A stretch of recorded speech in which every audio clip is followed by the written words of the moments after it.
I don't like that this is a fact of life.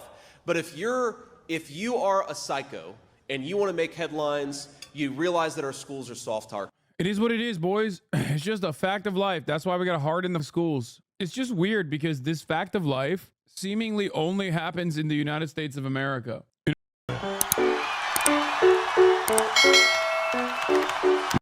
All right, we're moving on. Let's get to the father of the Georgia who is arrested as of last night. The 14-year-old has been arrested, charged with the school district released new pictures of the victims while the teen is due in court this morning, where he will be charged as an adult with 4 counts of. Faith Abube is on the scene in Winder, Georgia. Good morning, Faith. Yeah, good morning to you, George. The suspected and his father appeared separately in court this morning for their arraignment. The son staring straight ahead at the judge, the father rocking back and forth as the judge read their charges, telling them if convicted, they could each spend the rest of their lives behind bars. Breaking overnight, authorities arresting the father of the teenage suspect in that tragic Georgia high school. His charges are directly connected with the actions of his son. 54-year-old Colin Gray now charged with 4 counts of involuntary manslaughter, 2 counts of second degree, and 8 counts of cruelty to children. These charges stem from Mr. Gray knowingly allowing his son, Colt, to possess a weapon. Sources telling ABC News investigators believe Colin gifted his 14-year-old son an AR-15 style rifle for Christmas, which the teenager used to terrorize his school. I don't know if we're like spiritually there yet, but next time this happens, if not this time, the NRA will defend the parent. I'm calling it. Even if it's not this time, because this already happened once, okay? There was anti-trans. There's Discord logs apparently. A post on the Discord account that may have belonged to school. Colt Gray expressed frustration that transgender people were being accepted in society. MAGA disinformation accounts and reading challenge Riley Gaines remains debunked. The account referenced Adam Lanza of the Sandy Hook Elementary School and in a separate post shared a desire to target an elementary school and expressed frustration that transgender people were being accepted in society. 14 years old, dude. That's right. Dad got his son a weapon after he was questioned by the local police and I believe the FBI. Wednesday, leaving 4 people dead.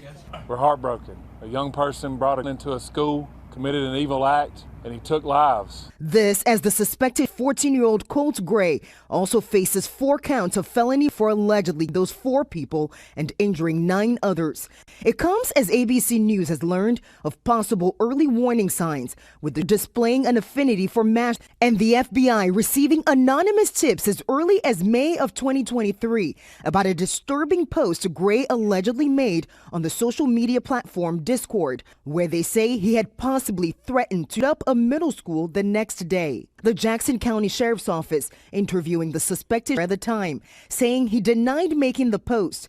His father interviewed too, telling investigators they were in the house, but his son did not have unsupervised access, adding that his son was being picked on at school. I worry about him in school and, what would ever happen. The sheriff's office saying there was no probable cause to make an arrest at the time, but they urged Jefferson City school officials to monitor Gray, the student later transferring to this new county, where authorities say Wednesday he allegedly downed his victims.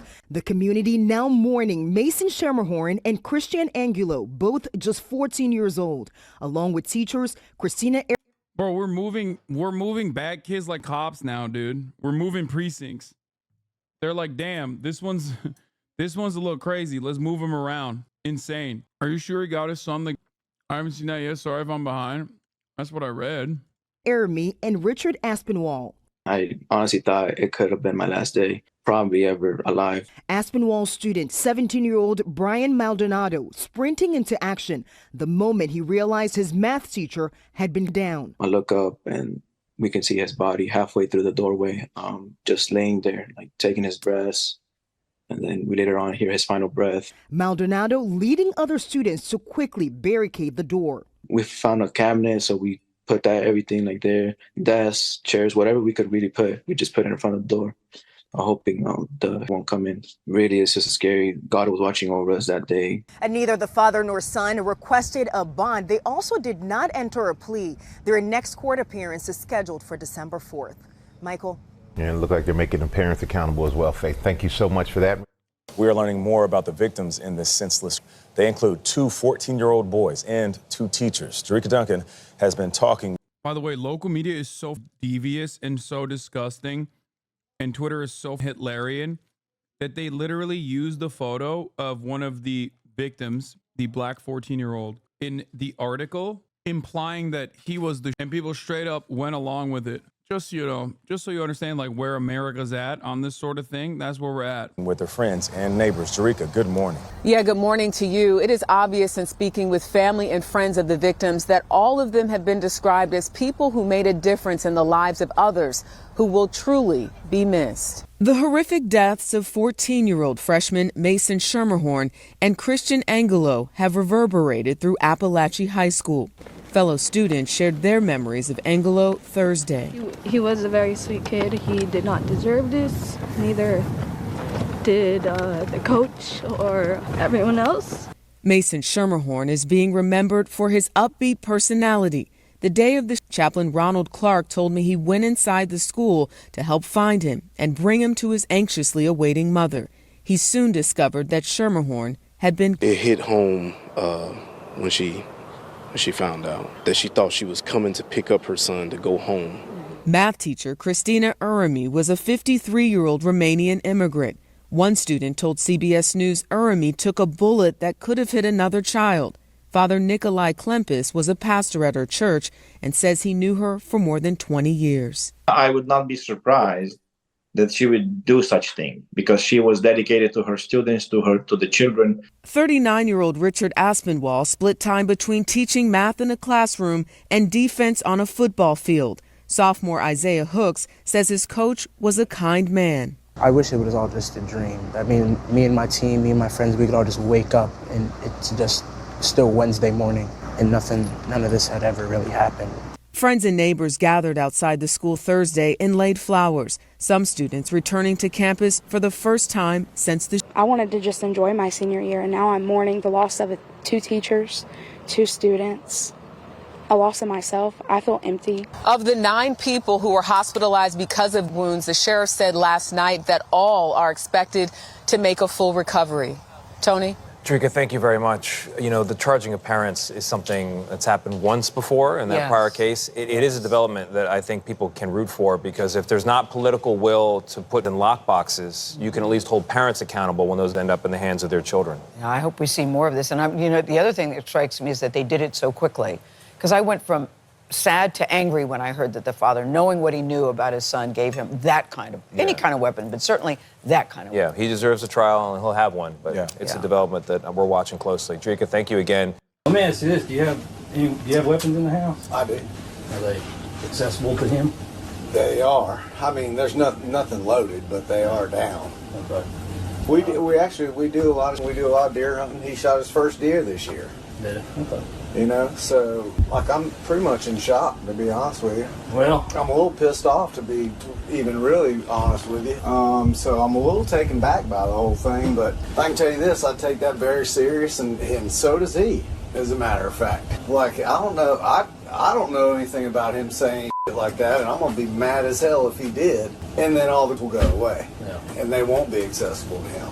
You know, I'm trying to be honest with you, I'm trying to teach him about safety and how to do it all and get him interested in the outdoors. Mm-hmm. Like on my phone. You get him away from those video games. Exactly right. That's the God honest truth, and the picture on my phone is. I wonder why it didn't hit any red flags for the police when they were having this conversation in 2023. Remember, this conversation is being taken place between the perpetrator's father, and the Georgia Police Department, whichever one it is. I think it's the GBI. Why is it being taken place? It's because the kid had made a school threat already. I wonder why cops just sat down and were like, well, you're one of them good old boys. Seems like you don't want him playing video games. You're a good guy. You're a good guy. The boy's a good guy too, it seems. The suspect told the officer, you're a good guy. You're a good parent. You got a good kid out there. Maybe put a decent head on his shoulders. We're moving on. Him with blood on his cheeks from his first greatest day ever. So he knows the seriousness of weapons and what they can do and how to use them and not use them. So it's kind of a little bit of a shock. So in whatever y'all are telling him, please instill in him that if this is whatever or wherever this is coming from, it's no joke. No. Like, it's no joke. Well, we wouldn't be here if it was. No, I know. And I'm telling you right now, we talk about it quite a bit. All the school things that happen. Yeah, scary. Hey, are you getting picked on at school? He is. He's getting picked on at school, and is everything okay? That's why I keep going up there. No. You know, because you never really know, and I don't want anything to happen to him. So yeah, y'all. All right, well, if you want to grab them, yeah, y'all talk. Or we can go in. It's all cool. Hang on. The father allegedly gave them to his son, despite knowing that his son was a threat to others. What other evidence could play a major role for prosecutors here? So, Jake, the key that prosecutors have to establish is that the father acted recklessly. And so to that end, I think prosecutors are going to be drawn to the fact that last year, in May of 2023, Georgia police visited the home because of complaints about the son posting online, fantasizing about a school. So I would be looking to prove, A, that the father knew about that visit, and B, that the father knew about those postings. I think if you combine that with the fact that the father then gave the 14-year-old an AR-15 as a gift, I think you have a strong case there. And Ellie, this is the second time in the history of the United States where a court has held parents responsible for the child's alleged actions in a school. Is this going to become a prosecutorial trend, do you think? And how could this impact what happens in this case, impact future cases? I do think this is the start of a trend, Jake. Now, that's not to say that every parent will get charged in a school. It's the start of a trend because we're not going to stop it. Like, this only becomes a trend if there's just more schools. And because we're in the United States of America, like, there will be more schools. So they're just like, if the perps get younger and younger, we will see more legal consequences of their parents, which is going to happen for sure. That's why I said that groups will start trying to defend the parents inevitably. Every case has to rise and fall on its own merits. But I can tell you for sure that when prosecutors come across a rare and extreme circumstance like this, they will get together and say, have we seen anything like this before? And how has it been charged in the past? And now prosecutors in the future, unfortunately, will have two examples, the Michigan case and now this one, where parents contributed, allegedly, to what happened and have been charged. So I do think in the future, sadly, we are going to see more charges along these lines. And the prosecutors say that more charges are going to come against the suspected teen. Which ones are you expecting? I think we will see charges relating to all the individuals who were shot and injured, but not, and that's not unusual, Jake. Typically what you see is the charges get lodged immediately so that police can make an arrest. There was another school today. Someone in the chat said there was another one. No way. We'll wait for verification on that. But anyway, I'm going to run another 3-minute ad break. I'm not doing good enough debates today. Sorry. Here's a 3-minute ad break now. Officer, he had sorry. So that they can be put in custody, taken off the streets. And then you'll see the other lesser charges, still very important, but lesser charges, aggravated assault, attempted. I think those are going to follow soon. Ellie Honig, thanks so much. CNN's Isabel Rosales is in Georgia, and she brings us now more on today's court hearing and a community experiencing horrific grief. You're charged with 4 counts of felony. The 14-year-old suspect in the Georgia high school in court today, with families of the victims just feet behind him. If convicted, Colt Gray would be the youngest mass school since 1998. The penalty for which you are charged does not include death. It includes life without the possibility of parole or life with the possibility of parole. Just minutes after the suspected left the courtroom, where he did not enter a plea, his father walked in for his own first appearance. Currently charged with 2 counts of felony in the 2nd degree. You're charged with 4 counts felony involuntary manslaughter. You're charged with 8 counts of felony cruelty to children in the 2nd degree. An arrest warrant for Colin Gray alleges he gave his son a firearm when he knew his son was a threat to himself and to others. It's only the 2nd time a parent has been charged in connection with a mass carried out by their child. The GBI has arrested Colin Gray age 54, in connection to the here at Appalachia High School. Last April, in an unprecedented case, the parents of Ethan Crumley were each sentenced to 10 to 15 years for involuntary manslaughter. The swift arrest of suspect Colt Gray in Georgia partly credited to the new security system the school implemented just 1 week ago. A mobile panic button teachers carry on their ID badges, immediately alerting law enforcement and school authorities. You think this saved lives? 100% saved lives. And unlike the school in Parkland, Florida, officers were able to swiftly pinpoint the location. 26 alerts during the incident when it started. Within 5 minutes of the first alert going off, we had the suspect in custody. For the victims, the stay in court offers only some solace. The mother of 14-year-old Christian Angulo, one of the students fatally shot Wednesday, fought back tears as she talked about her loss. He didn't deserve this. He didn't deserve to die like this. I miss him. Our thanks to Isabel Rosales for that report. I want to bring in someone who works tirelessly to protect children from violence. Nicole Hockley is the co-founder and co-CEO of the nonprofit Sandy Hook Promise. We've been talking to Nicole for years. Her son, Dylan, along with 19 other children and 6 adults, were in the horrific Sandy Hook Elementary School in December 2012. And Nicole, we have a picture of your beautiful boy up on the screen right now. It is difficult to accept the fact that it's been nearly 12 years since you and your family were forced into such unspeakable tragedy, and yet here we are again. Another mass in a school in the United States, 4 families shattered forever, another community thrown into trauma. It's hard to think of anything positive that could come out of such a senseless act of violence, but you and others continue to work hard to try to find a way to find solutions to fight this. What kind of policies do you think have worked in preventing violence? Well, there's actually quite a lot of policies that can work. Don't worry, we're gonna get to. Don't worry, we're gonna get to Donald Trump and J.D. Vance's response to this school. It's coming up. Things like secure storage and temporary transfer, also known as an extreme risk protection order. These are ways to temporarily remove access to firearms from someone who could be in crisis or at risk of hurting themselves or someone else. Georgia doesn't have a lot of these state laws on the books. I'm not sure if they have any state laws on the books. So we really want to work with all of the legislators there on all sides to advance policies like that could have helped with this case and could certainly, and have been proven, to stop elsewhere. So there's a lot of simple opportunity that we're seeing work in other states that we can certainly implement in Georgia as well. This is now the second case in the U.S. where we see a parent being held legally responsible for their child's alleged actions in a school. Do you expect this to become the new normal?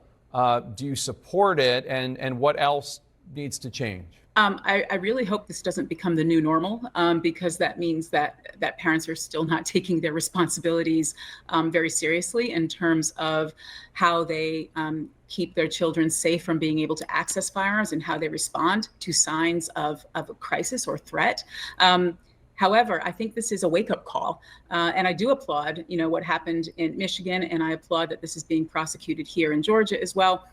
And I think that this is a wake-up call to any parent that has in the home. That's not to say you are a bad parent. It is to say, are you being as safe as you need to be? Are you recognizing signs of crisis in your child? Are you taking action and getting them the support that they need? And are you ensuring that they don't have access to things like AR-15s, especially if they're troubled? These are simple responsibilities that good firearm owners practice. So I think this is a wake-up call to say, you're not immune to this just because of some other laws that are on the books at the moment, like PLACA. This is something that you have to be responsible for. You're responsible for your child. You're responsible for their actions. At a campaign event in Phoenix yesterday, former President Trump's running mate, Ohio Senator J.D. Vance, was asked what specific policies he supports to end this epidemic of schools. I want to play some of his answer and get your reaction. Strict laws is not the thing that is going to solve this problem. This says schools are a fact of life. I'm letting you guys know that's what he's about to say. I don't like that this is a fact of life. But if you are a psycho and you want to make headlines, you realize that our schools are soft targets. And we have got to bolster security at our schools. I don't want my kids to go to school in a place where they feel like you've got... He's not wrong, bro. That's insane. I don't like this. I don't like to admit this. I don't like that this is a fact of life. But if you are a psycho, look, I don't like this. I don't like to admit this. I don't like that this is a fact of life. But if you are a psycho and you want to make headlines, you realize that our schools are soft targets. And we have got to bolster security at our schools so that a person who walks through the front door, we've got to bolster security so that if a psycho wants to walk through the front door and kill a bunch of children, they're not able to. And again, as a parent, do I want my kid's school to have additional security? No, of course I don't. I don't want my kids to go to school in a place where they feel like you've got to have additional security, but that is increasingly the reality that we live in. Look, I don't like this. I don't like to admit this. I don't like that this is a fact of life. But if you are a psycho and you want to make headlines, you realize that our schools are soft targets. It is what it is, boys. It's just a fact of life. That's why we got to harden the schools. It's just weird because this fact of life seemingly only happens in the United States of America. You know what I mean? Like, it's not a fact of life anywhere else. It's just America. I don't understand it. Weird ass fact of life, dude. Bro, this can't work, law. Dude, this is, open up your eyes, okay? This is what the Republicans have been saying now. Every time a school happens, they're like, door control. Then now there's door control. Now it's, you know, we got to arm the teachers. We got to put more security guards at school. Then we got to arm the teachers. Then we got to arm the students. Okay? Anything to deflect the accountability away from the profit motive of manufacturers in this country.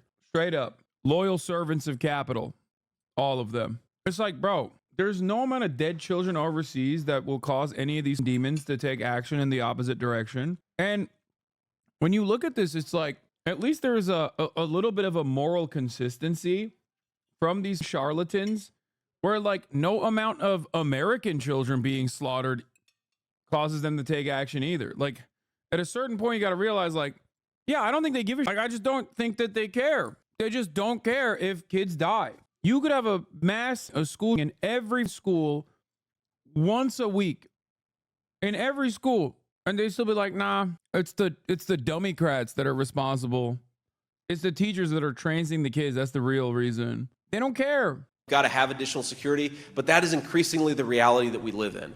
Your reaction? The reality that we live in is that this is happening and that it's preventable. Accepting that and saying that's just the way it is in America, that this is the way we have to live our lives, is completely unacceptable. And there were armed security at this school. There were armed security at Uvalde. There are armed securities at a lot of them. They are there to protect, but it's often too late. You need to be ahead of it. You need to be focusing on the signs and getting person help before they ever access a firearm and then bring it to the school. So I think this is, nobody wants their child to go to school in a fortress. We also can't build fortresses in every place of America.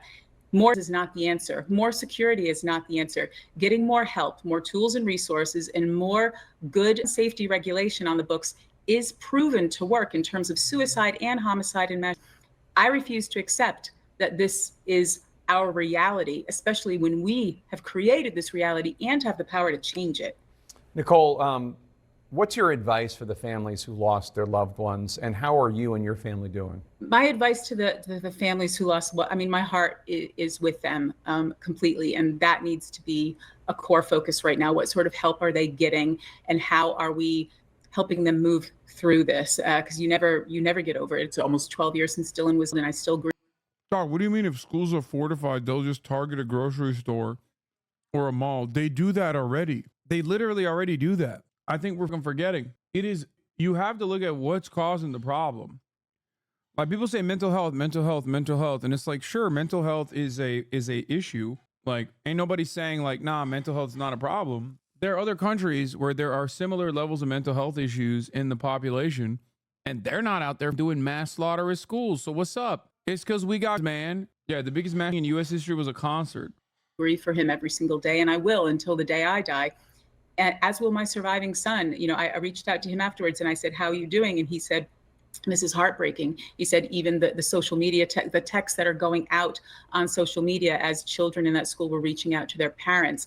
So I think we're holding that community in our hearts, and we're going to help them through this in the same way so many communities have helped so many other people through this. And it's going to take time. So I would just say, hold on to the ones that you love, but also when you're ready, use your voice. If you want to, and if you're able to, demand better legislation, demand more accountability, demand people recognize the signs, and even demand things like understanding, getting access to social media records. We know that firearms are marketed to kids. This father gave his son an AR-15 as a holiday gift. I don't know if the child put that on his wish list for Santa because he'd been marketed it from all the things that he saw on social media or not. These are questions that we need to ask to understand why are young people turning to firearms and what can we do to help them make better choices as well. We're going to New York now because a judge has just announced that he's postponed the sentencing of the former US President Donald Trump. Bro, that parent that started a advocacy group, the horrifying events that took place that caused that parent to lose her child and start that advocacy group is when I completely lost faith in the American legislative body. After Sandy Hook, it was over.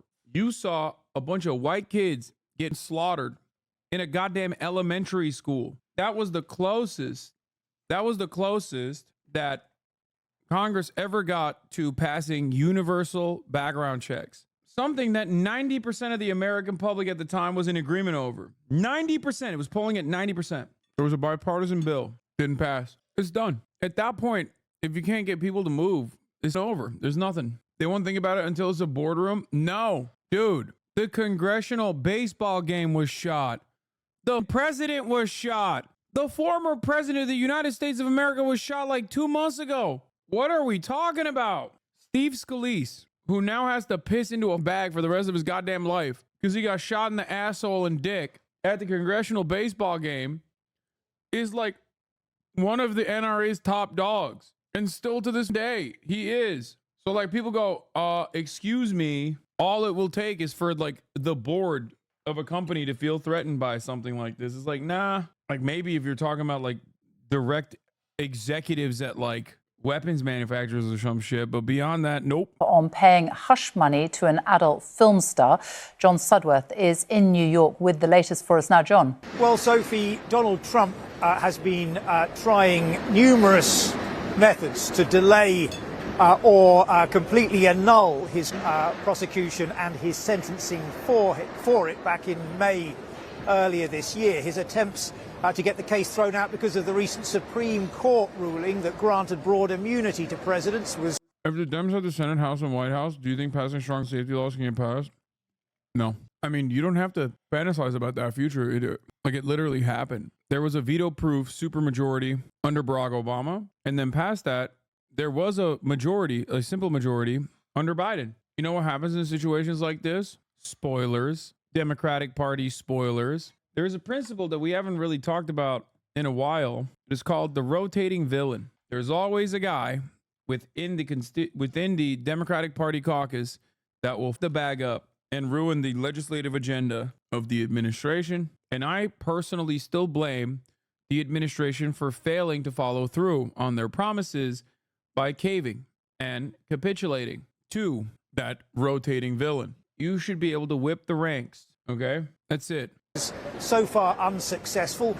Of course, these payments to Stormy Daniels, the former porn star, took place before he was elected in 2016. But the decision today in the Manhattan court is a significant one. The judge has granted his motion to delay sentencing for those hush money payments until after the election, as you say. He said that this is to avoid the appearance, however unwarranted, that it might have a bearing on the election. But of course, Sophie, it raises other questions. It means that the US public, that voters will go into this election not knowing whether or not Donald Trump will be given a fine for these, or potentially, although thought by many to be unlikely, a custodial sentence. John Sudworth with that break. Policy, as you might have... Yeah, I don't care about the hush money. It doesn't matter. There's no more lawfare, baby. Lawfare can't hold your hand. Oh, also, going back to the psychopaths on this last school. And wokeness, breaking. Colt Gray shot up his school over a lack of trans acceptance, according to CNN Community. Now watch the story disappear. Far-right influencers are falsely attributing Colt Gray, the Georgia, as being a trans activist. This was based on unclear reporting from CNN. CNN has now updated this story to indicate that Colt expressed frustration that trans people were being accepted by society. So there was actually upset that trans people were being accepted, not a lack of acceptance. He was transphobic, not a trans activist. but the truth won't matter to these people. Here's a little bit Facing more a series detail. of charges, including 14-year-old Colt Gray is due to appear for a court hearing this morning, charged with felony for 2 teachers and 2 classmates with an AR-style that it turns out, listen to this, his father gave him as a Christmas present. Let that sink in. We are covering this from multiple angles, beginning with Mark Strausman on the investigation. Mark, good morning. When I heard that detail yesterday, my jaw dropped. Good morning, Gail. Right, what a dramatic twist, right? A father now arrested along with his son for the parts they allegedly played in the same school. Investigators essentially asking why. Why would you give a weapon like that to a troubled 14-year-old? A day after Wednesday's deadly attack, the alleged father, Colin Gray, is in custody on second-degree and involuntary manslaughter. The answer is the exact same reason as to why the cops interviewed the dad and just kind of let it ride and didn't investigate any further. It's because the culture around ownership in this country is completely busted. I mean, the dude named his son after him, bro. Come on. Charges. These charges stem from Mr. Gray knowingly allowing his son to possess a weapon. CBS News has learned investigators believe the AR-style rifle used in the Appalachian High School, the one that appears in this video, was bought by the suspect's father as a gift for his son in December last year. Just months after both assured deputies the suspect had made no online threats about a school. I've been sick since I heard the call yesterday morning. Janice Mangum is the sheriff of neighboring Jackson County. Her department talked to the suspect and his father in May 2023 after the FBI passed on an anonymous tip about threats against a middle school posted on the social media platform Discord. According to the incident report, the threats were posted by an account set up with an email address linked to the teen, and its username referred to the 2012 Sandy Hook. In an interview with investigators, the alleged father said he owned hunting rifles and that the then 13-year-old was allowed to use them when supervised, but does not have unfettered access to them. The suspect told the officer he hadn't used Discord in months and denied making any threats.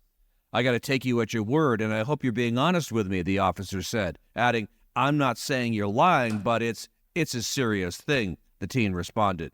"It's not unusual for people to lie to the police," the deputy said. The suspect's dad responded, "He's familiar, and I am too." With conflicting information about who the account truly belonged to, there was not probable cause for an arrest. Knowing what the deputies knew then, was this a missed opportunity? I don't think it was a missed opportunity. No, I think he investigated. He looked into it. He went into the Discord. He followed up with several, IP addresses, checking them. And I think he did all he could do with what he had at that time. Both the Grays, father and son, potentially face years in the criminal justice system. Nate, they leave behind a community that's shattered. Mark, thank you. Sorry, hold on. I was talking to my dad. Another trans activist gender ideology does not belong in schools or anywhere else in society. Discord account linked to suspect shared plan for mass. Yeah.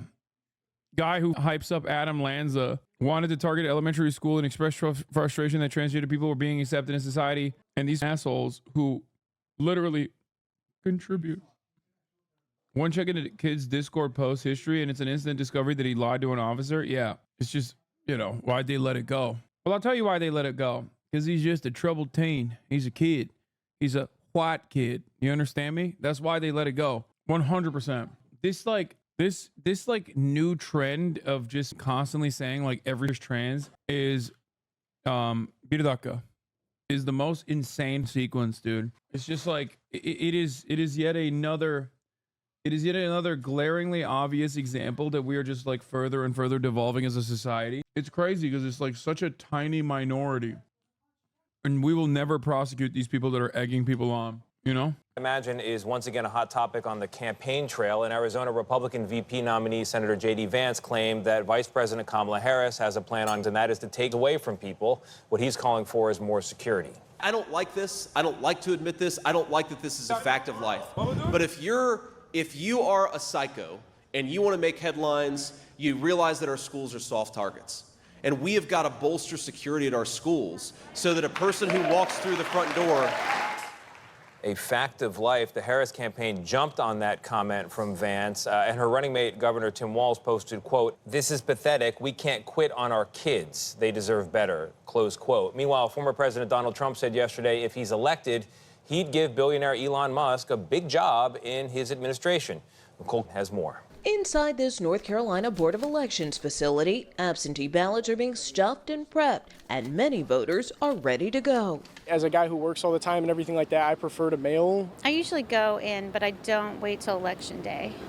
I do early voting, usually. The Tar Heel state now a toss-up, with former President Donald Trump and Vice President Kamala Harris in a dead heat. Today, the former president returns for his 4th visit in recent weeks.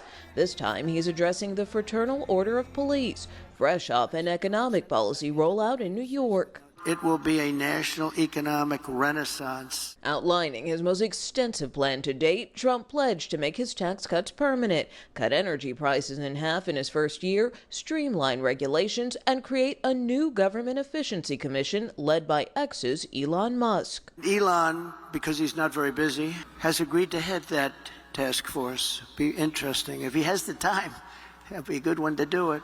But he's agreed to do it. But he was less clear on plans to cut childcare costs.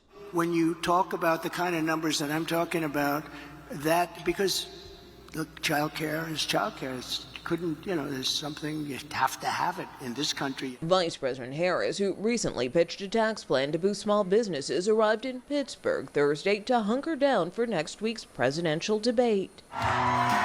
Running mate Tim Walz, also in Pennsylvania, took to the trail in her stead. After that guy came down a gold escalator, they've tried to tell you that this can't be joyful, this can't be fun, this can't be hopeful, this can't be positive about the future. Well, we reject that. Back in North Carolina, ballots are supposed to go out today, but that's been put on hold pending a legal challenge by RFK Jr. He wants his name off the ballot after dropping out of the race and backing Trump. Former president said told a news conference today before heading here to Charlotte. There's nothing funnier than running for president, saying both parties are corrupt and that's why you have to be the independent voice, throwing all of your support on Donald Trump because he gave you administration role potentially, and then being stuck on the ballots regardless. I love that. I love that. Trump sound like Biden? Yeah, this was yesterday. We already covered this yesterday. Yeah, I know. Freak. In 2022, 49.9 million kids went to public or secondary school. During that year, 140 people, students and employees were injured. 40 of them died. Can you explain how restrictions on would not cause more individuals to obtain them through black markets similar to prohibition? Thanks. Of course. A wonderful question, even though you added a whole bunch of irrelevant data. The problem with isn't just schools. That is simply the tip of the iceberg. It's probably one of the most cruel versions of. There's a ton of that goes all the way from school, gang, other various different elements, all the way to suicide. Okay? This is a massive problem in the United States of America, and it virtually does not exist anywhere else in comparison if you look at the stats. I'll give you one example. For example, even a place like the UK, America has 30 times more than the United Kingdom. There's one reason for that. All these other comparable Western developed nations have comparable rates of mental illness, mental health complications. All of these comparable Western nations have the exact same problems and even sometimes the demographic makeup of the United States of America. And yet, for some weird reason, the United States of America is above and beyond. They stab people there. America is worse on knife crime than the UK as well. So you're wrong on that front too. America is a uniquely nation in general. Okay? Don't know why people say, what about knife then? Because the knife in the UK is not as bad as the knife. Even the knife in the United States of America is significantly worse, even though a knife is obviously nowhere near as devastating of a lethal weapon as is specifically an AR-15, specifically any sort of that could be designated as an assault rifle or an assault weapon. These are weapons that have larger magazines. Therefore, you kill people. They're very low recoil. It's easier than an actual pistol. So even knife crime is worse in the United States of America. But like I said, obviously, a weapon is much easier to use to multiple people at a time. Now, I've had these conversations a million times over, as you can probably tell, because a lot of people have these sorts of weird opinions. So this is the reason why, obviously, the American military currently deploys not with knives alone. If they were more lethal and easier to people with, then everybody would just be fighting with knives still, like we did about Butlerian Jihad, but we didn't do that. And people don't use knives. They use when they invade Iraq or Afghanistan.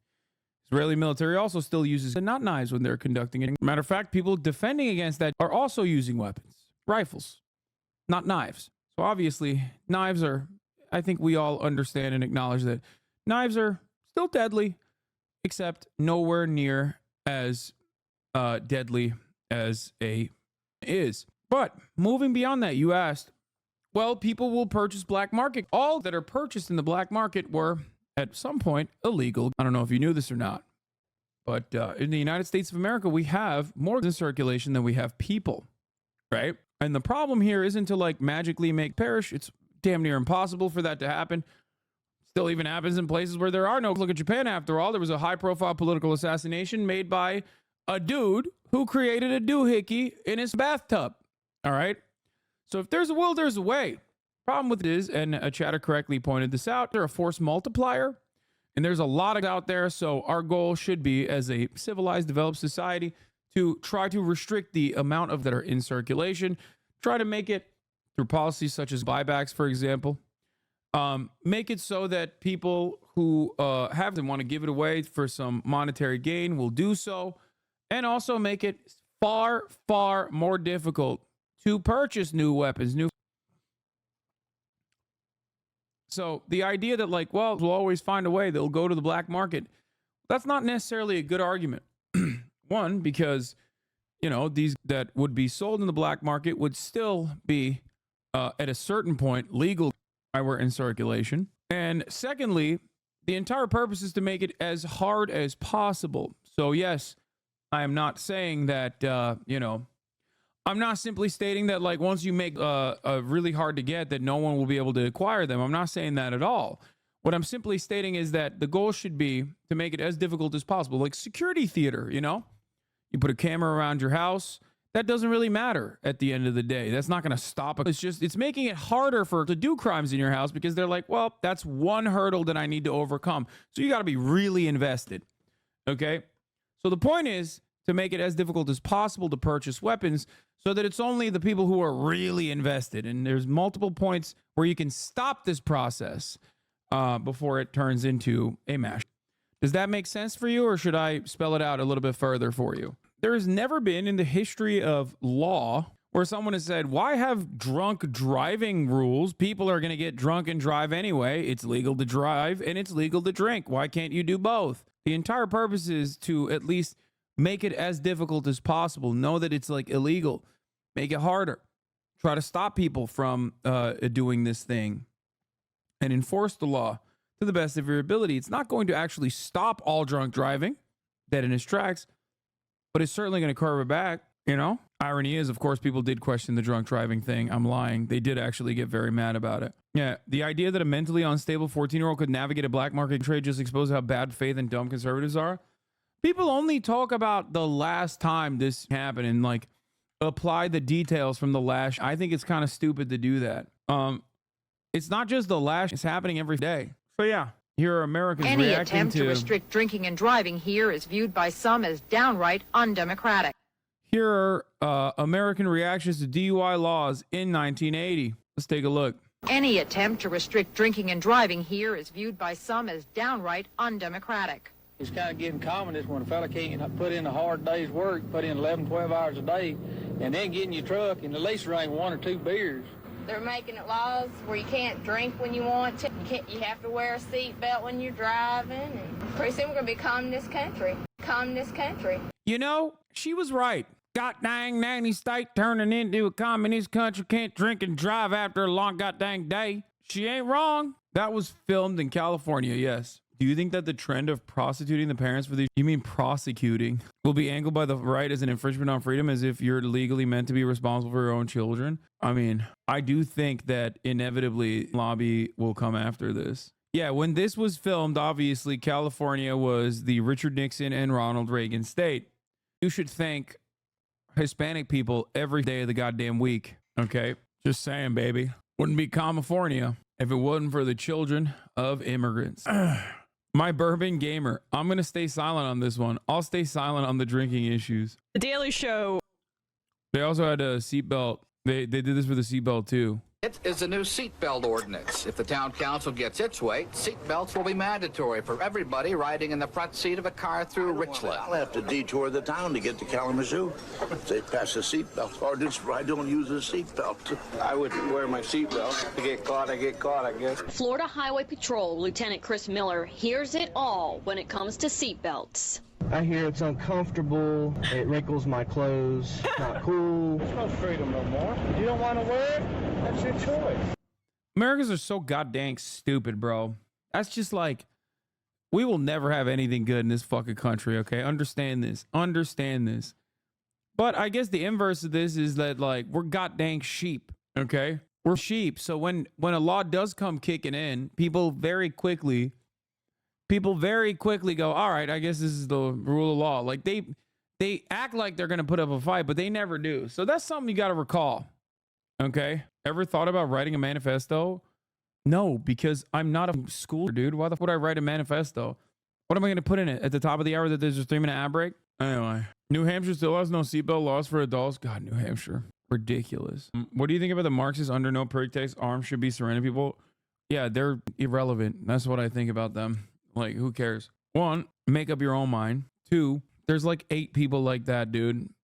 They constitute zero political momentum in this country. Like, most people look at them and go, you're a freak, and then they move on. I think they're simply misguided in general. Anyway, did you know that there are anti-seatbelt radfems? I mean, if there's an opinion in America that's like, if there is legislation that's like good for people, there will always be naysayers against that legislation, and they will also hit it from every avenue of attack, including rad lib perspectives potentially.